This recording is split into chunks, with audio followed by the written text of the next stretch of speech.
कि हम जो चाहें वहां तक पहुंच सकते हैं, जो चाहें उसको पा सकते हैं। और इसको ना मैंने बहुत सारे एंगल से देखने की कोशिश की है। कहते हैं जब गौतम बुद्ध को ज्ञान प्राप्त हुआ तो देवताओं ने फूल बरसाए, ऐसा कहा जाता है, ग्रंथों में लिखा है, धम्मपद में लिखा है, देवताओं ने फूल बरसाए। जानते हैं क्यों बरसाए?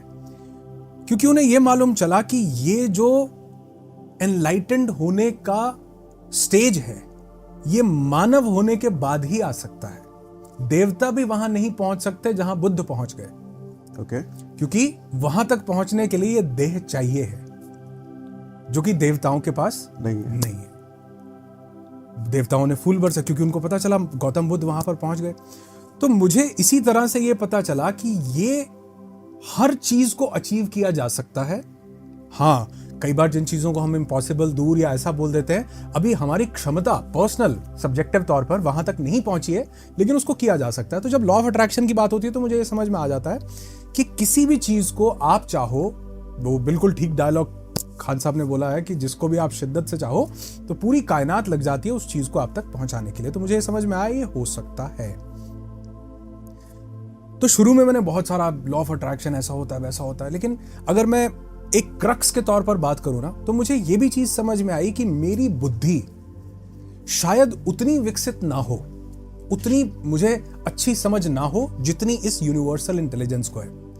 यूनिवर्सल इंटेलिजेंस यानी मैं जिसको हम भगवान, अल्लाह, वाहिगुरु, गॉड, खुदा, परमात्मा ये सब बोलते हैं, मैं उसे यूनिवर्सल इंटेलिजेंस बोलता हूं। उनको जितनी समझ है उस यूनिवर्सल इंटेलिजेंस, वो फिजिक्स के लॉस जो सब चला रहे हैं, उतनी जानकारी मुझे तो नहीं है।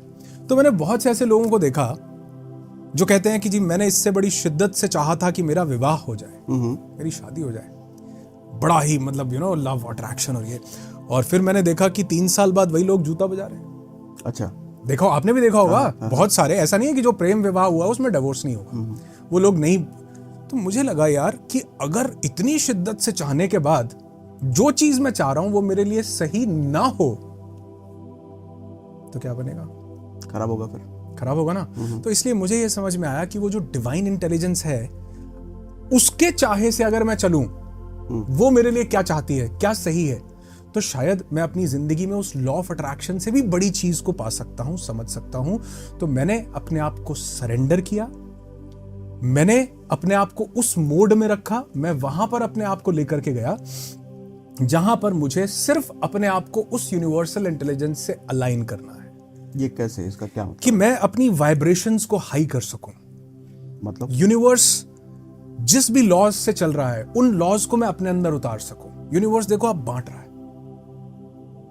सूर्य की किरणें गरीब अमीर नहीं देखती, वो नहीं देखती किसके पास पैसा है, वो नहीं देखती किसी की जाति क्या है, वो ये नहीं देखती कि आज 3 तारीख है या आज 15 तारीख है। सूर्य निकल रहा है, हम सबको दिए जा रहा है।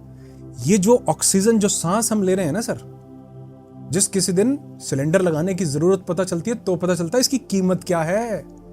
भैया 1-2 लाख रुपए की सांसें तो हफ्ते में यूं ही ले जाते हैं हम, फ्री तो मिल रही हैं। तो यूनिवर्स बांट रहा है। तो मुझे लगा कि वो चीजें जो यूनिवर्स दे रहा है, अगर हम भी उसी लेवल पर अपने आप को सिंक कर लें, यानी बांटना शुरू करें, लोगों को देना शुरू करें।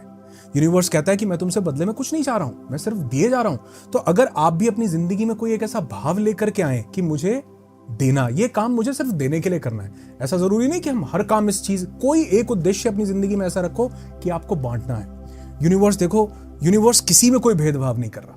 ठीक वैसे ही आप अपने अंदर वो वाइब्रेशन लेकर के आओ कि मुझे किसी से कोई भेदभाव नहीं करना है। अगर कोई व्यक्ति सूट डाल के आया है, कोट पैंट डाल के आया है, तो मुझे उसका सम्मान करना है, लेकिन अगर किसी ने अच्छे कपड़े नहीं डाले हुए तो मुझे उसको रिस्पेक्ट नहीं देनी है। हम यूनिवर्स के अगेंस्ट चले गए। तो वो चीजें जो यूनिवर्सल वाइब्रेशन से मैच करती हैं, अगर उन चीजों के साथ हम भी अलाइन हो जाएं, तो मुझे लगता है हम अपने आप को उस फ्रीक्वेंसी पर ले आते हैं।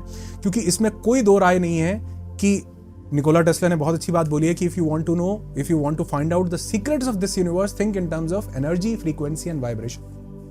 ओके।